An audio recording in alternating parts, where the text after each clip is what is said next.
Hello and welcome to the Midlands Gaming Spotlight. In our final episode, we're going to carry on looking at what goes into making games in the industry, and we're speaking to another member of the indie community. Our guest this week is Ales Darby, who has an extensive career in the industry, working at Codemasters, to founding Freestyle Games, which then later became Ubisoft Leamington, and then moving on to indie development and teaching. He's got a lot of stories to tell, so sit back, relax, and enjoy. Today, we've got a very special guest. It's Ales Darby, who is how can I put this? He runs a micro studio. He's also a visiting tutor, and has an extensive career in the industry. Alex, thank you for joining me today. Oh, you're welcome. That's very generous.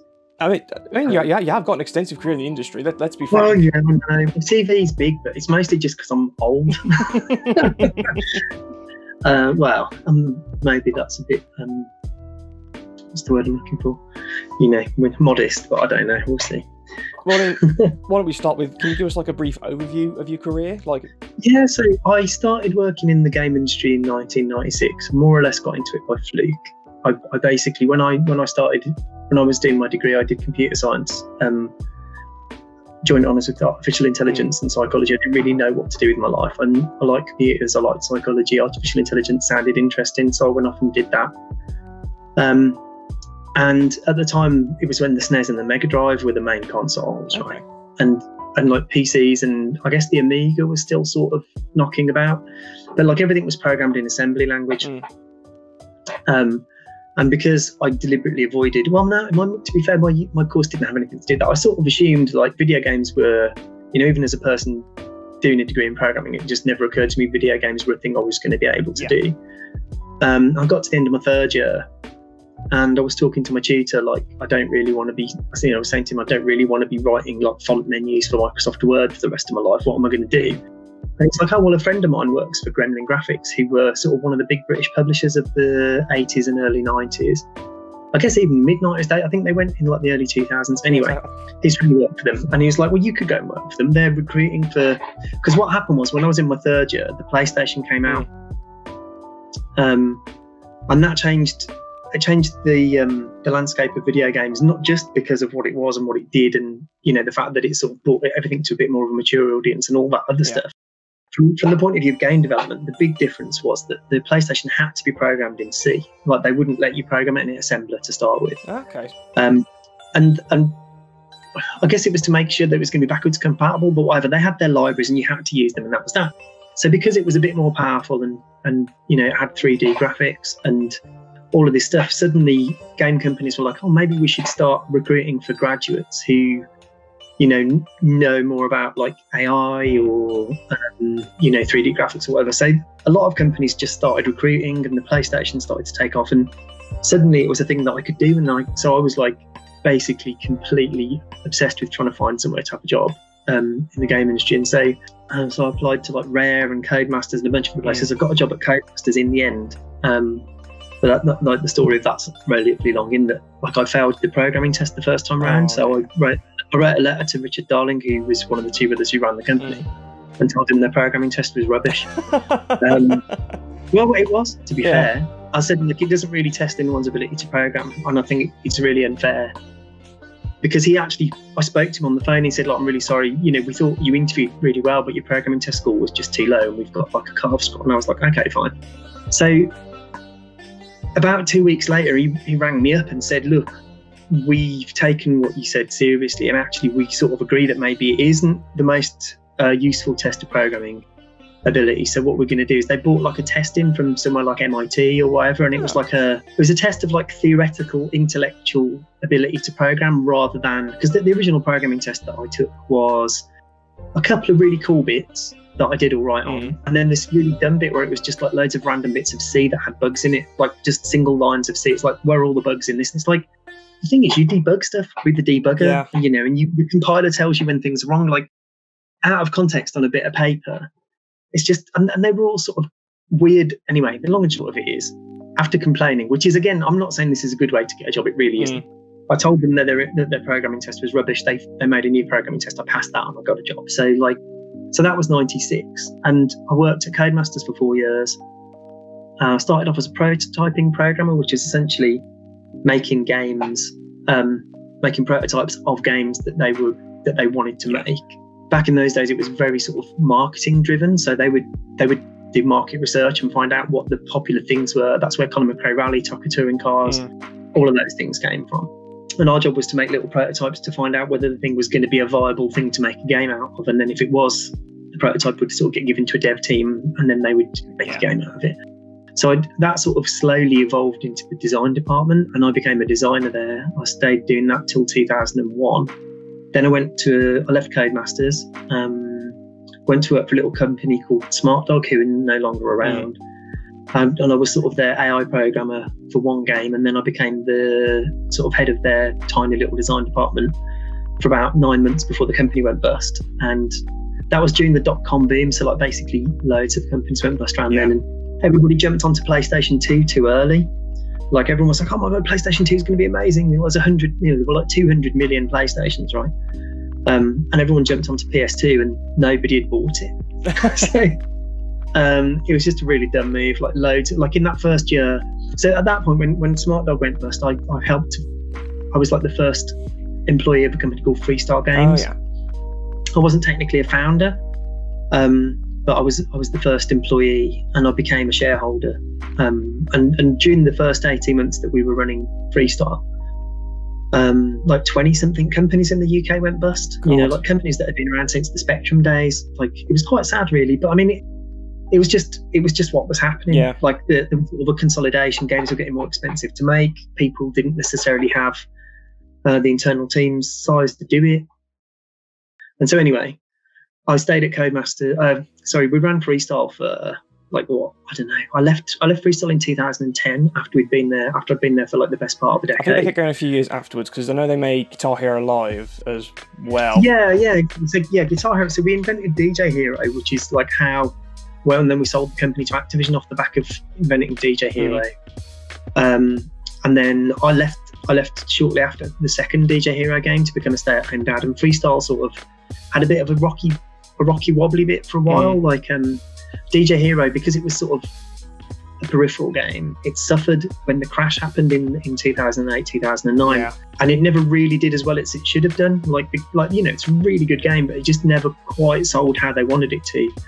And it was really expensive to make, mostly because of music licensing. The game itself wasn't expensive, but so, for example, DJ Hero 1 was like 10 million to make the game across all the platforms, then 60 million for music licensing, and 100 and something million in sales and marketing expenditure. So it was like crazy money. Yeah. Like Activision are on a whole nother level to the majority of publishers, or at least they were back then. I left Freestyle and I was a stay-at-home dad for a bit, and while I was being a stay-at-home dad, I sort of, to keep my hand in, like the plan was to be a stay-at-home dad / indie developer, because this was around the time when like Mike Biffle made Thomas Was Alone, and Mode 7 made Frozen Synapse, and the first few indie games that sort of went out on Steam and made quite a lot of money started to happen. And I was like, I should be doing that, because Freestyle was great, and we had self-determination and everything, but ultimately when you're making big mass market games, even if you're getting to do the big mass market game you want, it's still a big mass market game predicated on market value and all that sort of stuff. So excuse me, I decided to pack all that in, and while I was doing that, I was doing 2 days a week, sort of doing with my kid in preschool, and I was doing like making indie games or whatever. And I noticed that Bones at university had this course that they started advertising called Gamer Camp, and I knew the guy. There's a guy called Guy Wilday who was involved with Oliver Williams, as the guy from BCU. He'd set it up, and I knew Guy. He was like he was the producer on the first rally game, or the first couple of Colin McRae rally games. Then he went to work at Sony, so I'd known Guy for years. And I just emailed him and said, "Hey, dude, do you need like people to help out on this? Do you need programmers? What do you need?" Like, because I'd always felt like my degree was fine, and it was from a good university and everything, but I was woefully underprepared for making video games. Like, I knew how to program, but I didn't know how to do stuff with programming. And so Gamer Camp was set up sort of predicated on the idea that graduates were typically not really, even if you did a really good degree and you were really bright and all that sort of stuff, you just didn't have the experience needed to fit straight into a team. And typically graduates take sort of one game's worth of time, whatever that is, whether it's like 18 months, 2 years, however long it is, to fully become like a cog in the machine. Sound is the wrong term really, because it makes it sound like, but you know what I mean, to really fit in and understand how everything works and become embedded in the team processes and stuff. I mean, it's a complicated thing to learn, right? And especially when you're in a company where everybody else is busy and you're having to sort of guess what's going on most of the time.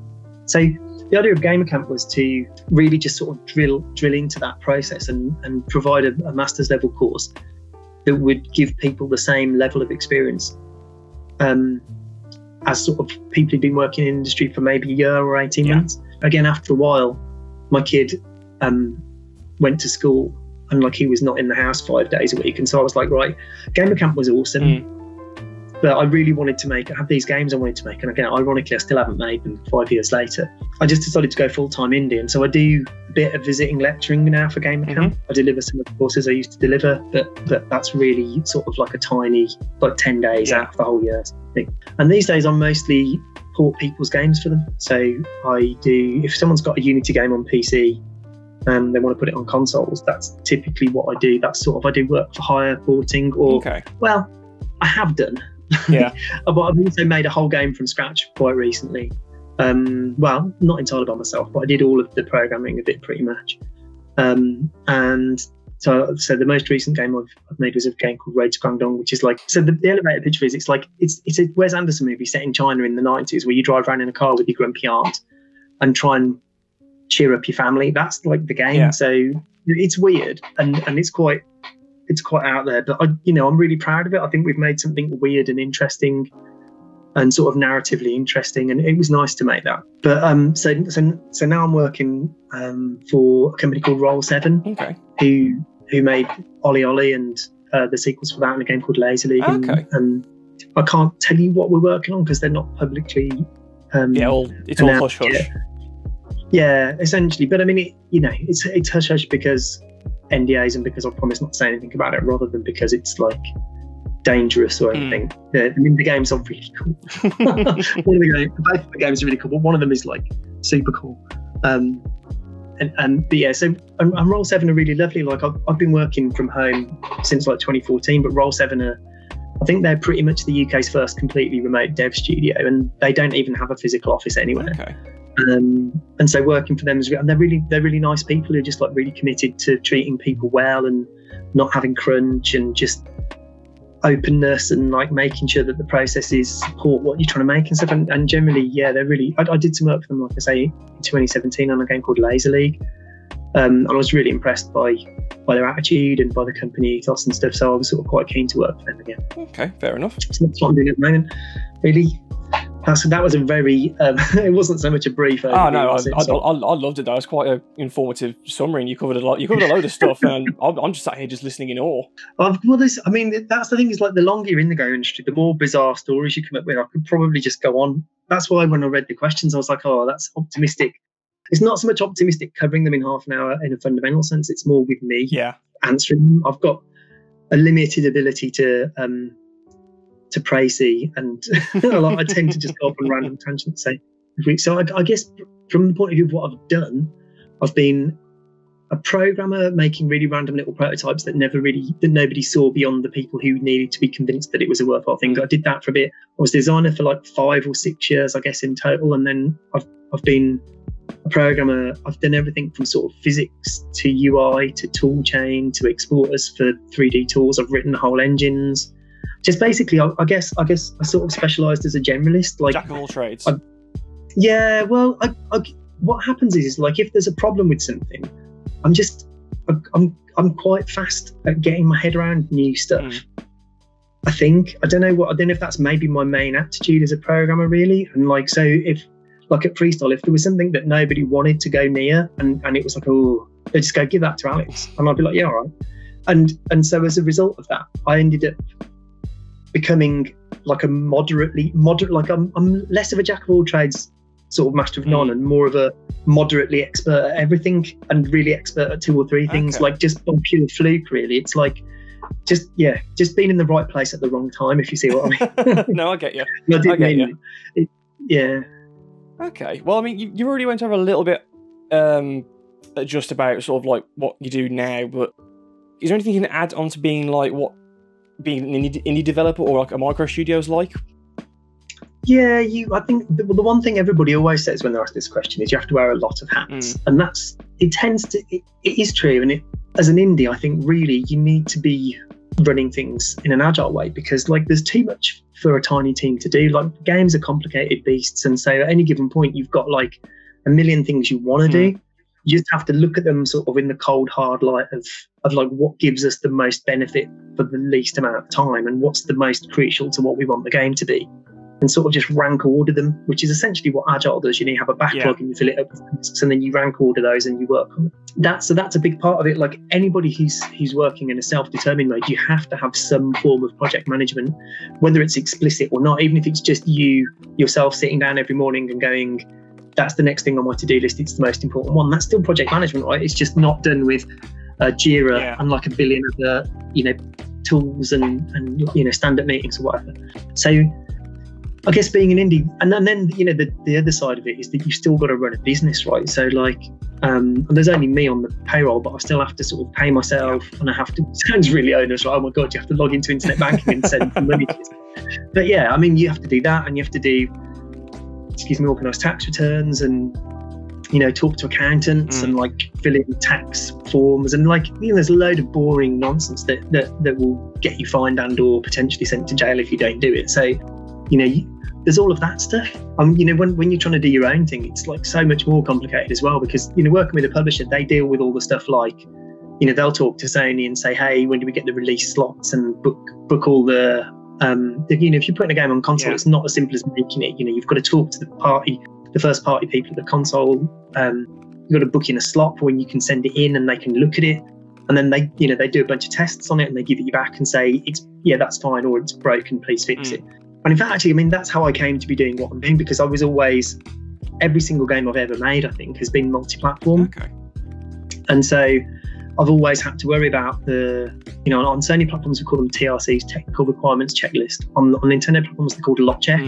That's just what Nintendo call it. And on Microsoft platforms it's called certification requirements, or they're just XRs, I guess, Xbox requirements. But so there's a bunch of acronyms, and but you have to know about all that stuff, and it's tedious and confusing and complicated, and a lot of the documentation is hard, is ambiguous, hard to make sense of. And so really people who've got a lot of experience do that. It's a relatively in-demand skill set. And so, from my point of view, although I'm notionally a one-man indie dev team, like I do that, but I also have to pay the bills. And so I find it pretty easy to find. Well, I better touch some wood now that I've said that. In one of those situations where I say that and then suddenly all of my clients disappear.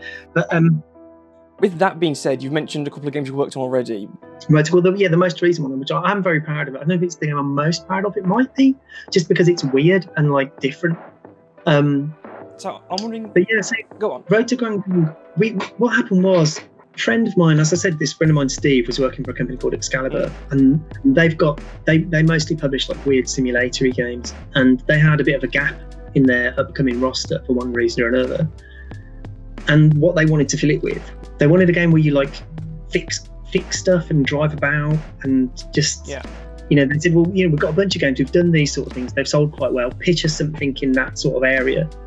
So I did a random pitch. I was like, okay, fine, how about this? And like, as a kid, I'd always wanted to do, there's this TV show when I was a kid called Monkey Magic, which was like it's like a Japanese adaptation of a Chinese story, of a Chinese folk story about going to India to fetch the scrolls of Buddhism, right, with this monk.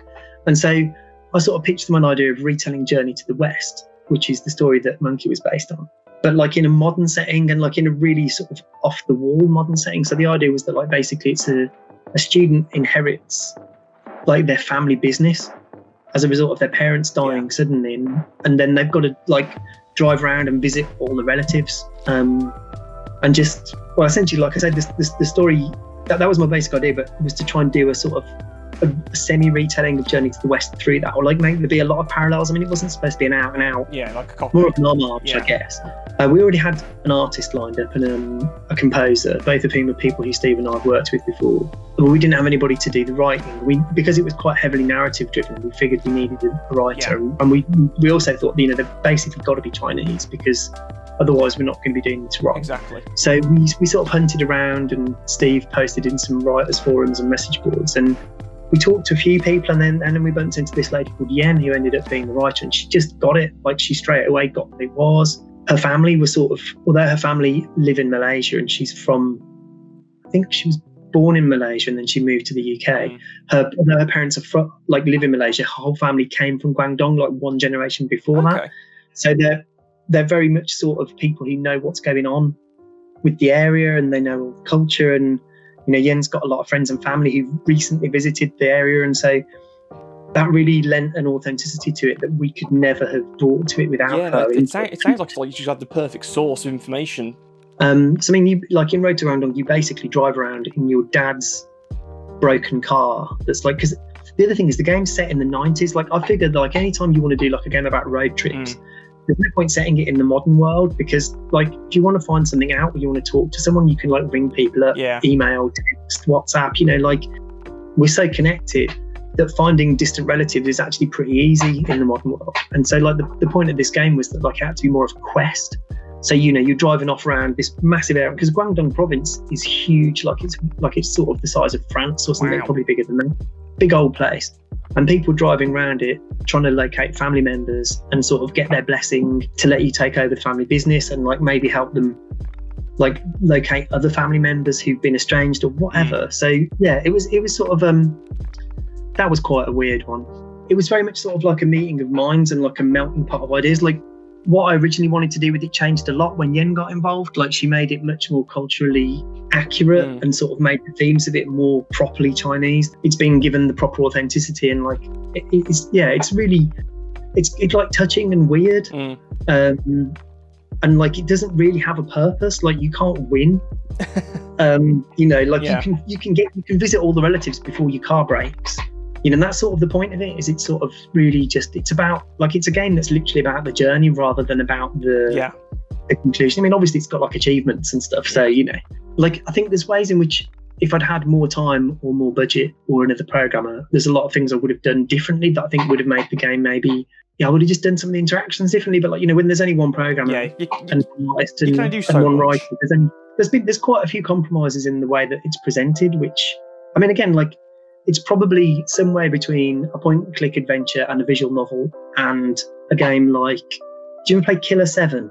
It's on my Steam list and it's on my I wouldn't necessarily say a lot of people like it. I know a lot of people who've played it because people said it was brilliant and gone, why on earth did people say this? It's sort of somewhere between a point-and-click adventure and a walking simulator in a car, you know, like. But I mean, that's good, I think. Sometimes like genres you never think are going to work together, they somehow just work. It's one of those things. But remember, I mean, Road to Guangdong was really fun. Like, it took a lot longer than we expected. There were some hiccups. Like, we put it into early access on Steam, when it was it'd been in development for maybe 7 months. And I think Excalibur had some experience doing that with similar sort of games before, and it went very badly wrong for us, unfortunately, because when you're doing a game that's so narratively driven and you do an early access version of it, it's essentially a chunk of the game rather than being like a broken playground, like games that, you know, games like Rust and stuff that work in early access. And again, that because I've got like because I've been making console games and porting other people's console games for Unity, I've got like a bunch of technology that lets me quite easily just do a game on all those platforms at the same time. And it pretty much got through all those platforms. It only had one like submission failure for each thing, maybe, which is, for a tiny game like that, that's really good. Like, the only time I've ever got a game through first to go on every single platform was at Activision, and they had like an internal test department who had been trained by like Sony, Nintendo and Microsoft's people, and like, if they said it was going to pass, then it would pass first time. And, you know, so without that kind of money, I think we did really well actually getting it out on so many platforms in the time. Yeah, no, I'd say, considering like obviously you're doing it as like an indie compared to Activision, like you said, they've got their own probably gigantic QA department.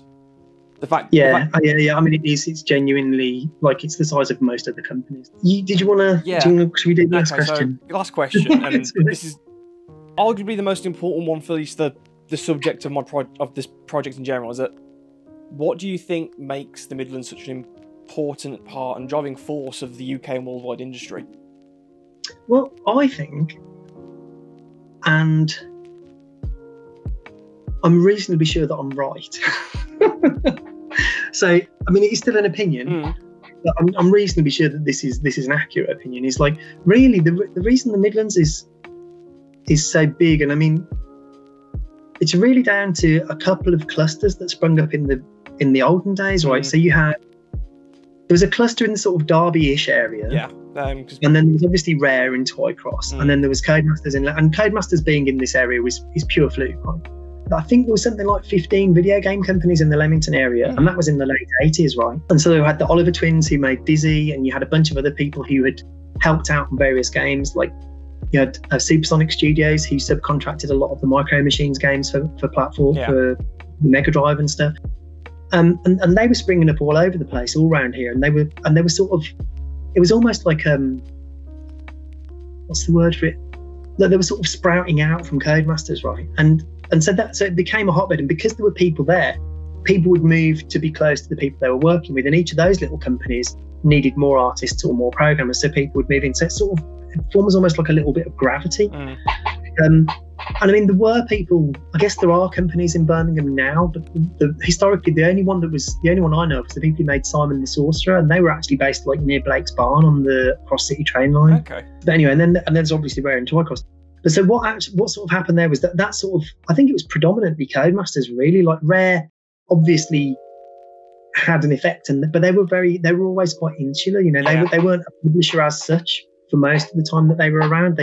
I think Rare's effect, whilst overall on the industry, they've obviously had a big effect in terms of the games that they've made and the implication, like, you know, GoldenEye, and like they had a far reach from the point of view of the game, the culture of games and how games have gone. But from the point of view of like the actual creating the Midlands as a hub, I think far less so than Codemasters. And I think if you look at the concentration of developers in the Midlands, it's predominantly the Leamington cluster. Like we've got something like 2,500 people around here making video games, and like the town's only got 50,000 people in it. So, you know, that's a huge, like if you walk in the specific roads in Leamington, if you walk down between sort of 12 and 2, you're pretty much guaranteed that about 1 in 2 people you see will be a video game developer. And we've got the people who make Forza Horizon, Playground Games. And the people, they've announced it now, so I can say what that is. Like, not everybody knew what it was, but Fable, is being made there, and they've got like, I don't know, 200 odd people working for them, maybe more than that now. There's a bunch of sort of medium-sized studios, like there's Pixel Toys, which is ex-Freestyle people. There's Ubisoft Leamington, which is what Freestyle became. There's I can't remember for the life of me what they're called now. There was what was Radiant Worlds. The Rebellion. They got brought out by Rebellion Warrior. Yeah, and then there's a bunch of other ones as well. Like but I think there's certainly a sense that London's less the centre of the universe than it used to be, and I think lockdown's knocked that even more on the head. Well, I think lots of companies like Bossa announced today that they're going fully remote. Okay. Although they're still keeping an office for people who feel like they need to have the like sort of for some people, being around other people and being in an office space contributes to their mental well-being, right? For me, I'm not really bothered. Like communication with people via Zoom and like Slack and whatever is perfectly fine for me. I'm not overly fussed about being in an office. But, you know, for some people, they need that. And so Bossa have done that. And I think that one of the big things from one of the positive consequences of lockdown is it's going to have that effect, is that like a lot of companies are going to realise they just don't need a 200-person office space. And certainly I know that I've got a few friends who work at Playground, and they've all been working from home apart from people who physically can't. So like if you've got if you're working on low level stuff and you need a dev kit at your desk, like obviously you can't. Yeah, you can't just like rent one out from the studio and take it home. You can't just take a dev kit home from somewhere like Playground. You know, Microsoft and Sony like to know where all of their dev hardware is, and it's got to be like in an approved location and stuff. So, but like in general, I think. Yeah, it's just creativity and stubbornness and determinism and stupidity and proudness, like all of those things that make Britain awful also contribute what makes it brilliant. You know, like the out and out belief that some daft thing you're building in your shed is going to change the world. Like, you know, I think that's sort of part of it. But yeah, there you go. Yeah, brilliant. Well, thank you ever so much for taking the time to talk to me. I really do appreciate it. Thanks for talking to me. It's always a pleasure. A huge thanks there to Alex for taking the time to talk to me about his experiences and history working in the industry. Road to Guangdong will have released just before this episode goes live, so be sure to go out and give it a look. Now then, this is the end of our current content at the moment, but we'll be back really soon with more content, with interviews from members of the industry, and more looks at what goes into making games, and coverage of student development, and so much more to come. So until then, keep on gaming. Goodbye.